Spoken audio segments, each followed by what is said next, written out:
Yo, what is good, Jets Nation? Welcome back to Jets Media. This is Richie, and in this video, I want to give you guys my thoughts of all the undrafted free agents that the New York Jets went out there and signed yesterday, because there was a lot. I'm pretty sure that the New York Jets brought in a total of 12 undrafted free agents. Last year, Joe Douglas brought in 9, and we saw some productive play out of our undrafted free agents last year, out of guys like Bryce Huff, Lawrence Cager, Lamar Jackson, Jalen Guidry, and I think those 4 players, well, at least 2 of those 4 will have an impact on the 2021 season. So you know that Joe Douglas values the undrafted free agent pool, and he brought in a lot of players that I'm shocked that went undrafted, and I feel like can make the roster and make an immediate impact for us in 2021. Before I hop into this video, I just want to mention, if you guys are new to Jets Media, do not forget to hit that subscribe button. If you guys enjoy the video, please do not forget to thumbs it up. Also, if you guys want to check me out over on Instagram and Twitter, you guys know where to find me at NYJets_media. With that being said, let's get right in. So first, before we get into each individual player, I just want to mention this draft was so much fun, and I really want to thank each and every one of you guys that showed so much support on all my live streams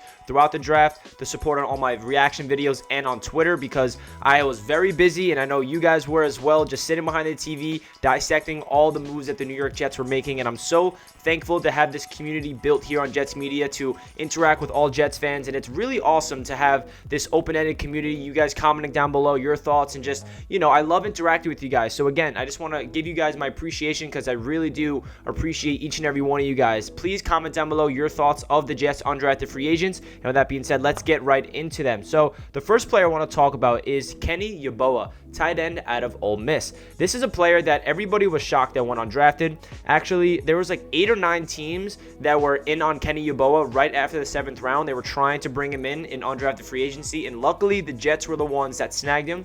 I was not happy when the Jets did not draft the tight end, but in a lot of my mock drafts, I had Kenny Yeboah going to the Jets in honestly the 5th or 6th round. So for them to go get him without giving up a draft pick is huge. So Kenny Yeboah is a yards after the catch type of player. He's very interesting. He's obviously reuniting with Elijah Moore, and I feel like the offense in place with Mike LaFleur, it needs a yards after the catch type of tight end, and he's honestly going to be probably the most talented receiver in this tight end group. We all know Chris Hermanns is a big question mark. Is he ever going to get back to his rookie ways? We don't know. It's a big question mark. Ryan Griffin, he might even be cut. We don't know. And this tight end group that we have on the roster, there's a lot of names, but no one really stands out to us saying like, okay, that's our tight end 1. So Kenny Yeboah has every single opportunity to make the roster and make an immediate impact for this Jets team, because I honestly am shocked that he went undrafted, and he fits the mold of a Mike LaFleur, Shanahan style offense for a tight end. You need to get open in space, and when you get the ball in your hand, you got to get yards after the catch. That's what George Kittle was always known to be. I'm not expecting to be George Kittle, but remember, Kittle was a 5th round pick, and that system made George Kittle into a monster. Kenny Yeboah is not the greatest blocking tight end, but he can still get the job done in the trenches. He's more of a receiving type of guy.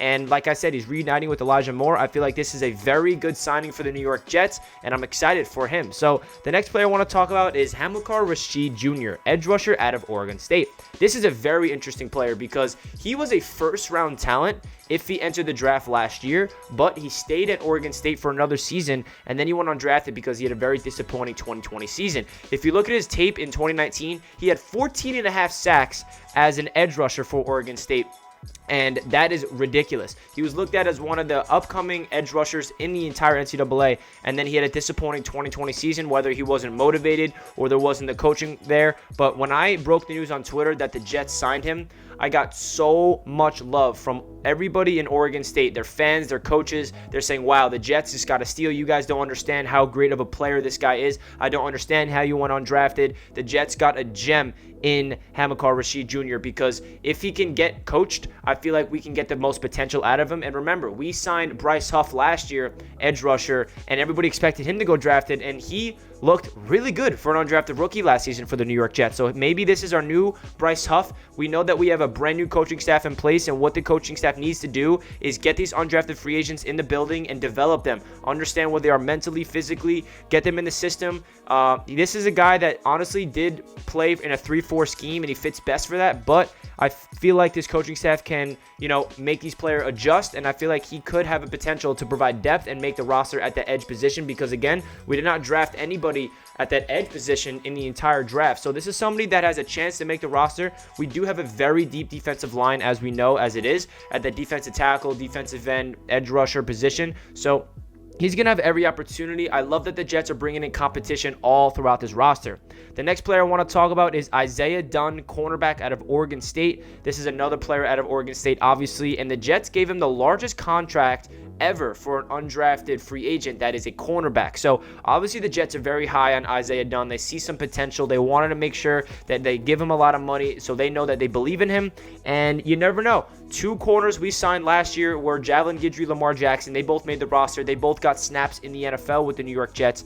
And I feel like Isaiah Dunn is a long, lanky guy that can, he was sticky man coverage. Obviously he went undrafted for a reason, but you never know. Some players slip out of the draft for some odd reason, and we know what happens in the undrafted free agent pool. I feel like Isaiah Dunn, for the Jets to get him and give him that contract, that says that Robert Saleh and the coaching staff has belief in Isaiah Dunn. So it's very intriguing to see what he can do, because we know the cornerback position is a big question mark for the Jets. I love what they did in the draft. I feel like we brought in a lot of dogs in the draft, but when it comes to veteran presence, we do not have anybody yet. I think we're going to go out there and sign somebody, but we will see. The next player I want to talk about, which is Tristen Hoge, offensive lineman, BYU.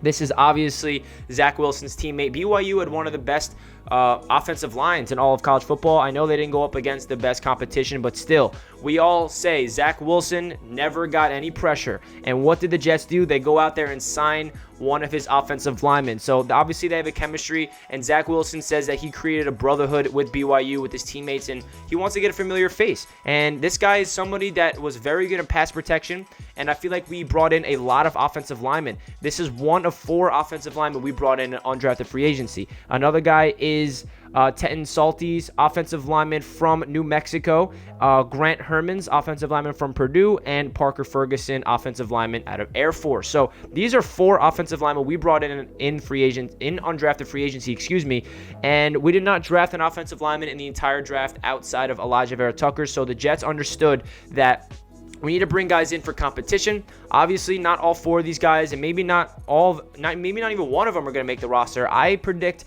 at least one of these 4 will, because we need depth in the interior. We need depth on the tackle position. I feel like these guys are versatile, and I'm excited to see what the coaching staff can do with them.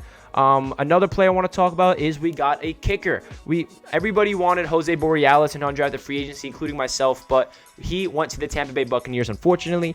We got the kicker from SMU, Chris Naggar. This is a guy, if you go on Twitter, you see that he nailed a 71-yard field goal in practice, and obviously we don't know what he can do, but I'm happy that Joe Douglas brought in the kicker, because I wanted to draft Jose Borealis, but he ended up going undrafted and went to the Buccaneers. So at least we got somebody in the building that can compete for that starting job, because I'm sick of having no kickers, guys. We need a kicker. Hopefully he can come in and win the starting job and be a long-term kicker for us. You never know what could happen.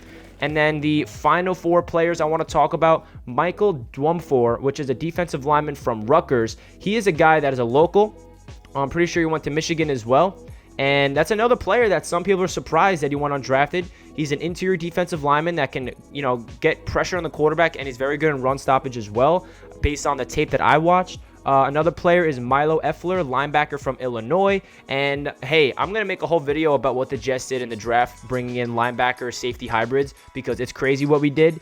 Milo's one of them, and the next 2 is Brendon White, safety out of Rutgers, who also can play at linebacker. And then the last one is Jordyn Peters, safety out of Auburn, who can also play linebacker. So the Jets obviously brought in a ton of players. It's hard to know which is going to make it, which aren't going to make it, but these final 3, Milo, Eifler, Brendon White, and Jordyn Peters, they're all linebacker safety hybrids, and I feel like that's the mold that Robert Saleh wants to identify this defense around. We know what we did in day 3 in the draft, and I'm going to make more videos about that, bringing in, Sherwood and all those guys. And we want to bring competition. We want to get young. We want to get athletic and physical in that linebacker, safety, cornerback position. That's exactly what the Jets did. We're bringing in a lot of competition. So that's really it for each individual player in the undrafted free agency pool. Obviously, we will see what will happen if any of these guys will make the roster, but what the Jets are doing is they're supplementing their team. They're bringing in guys guys in training camp that can compete, and you never know. Somebody can beat out a player last year we drafted.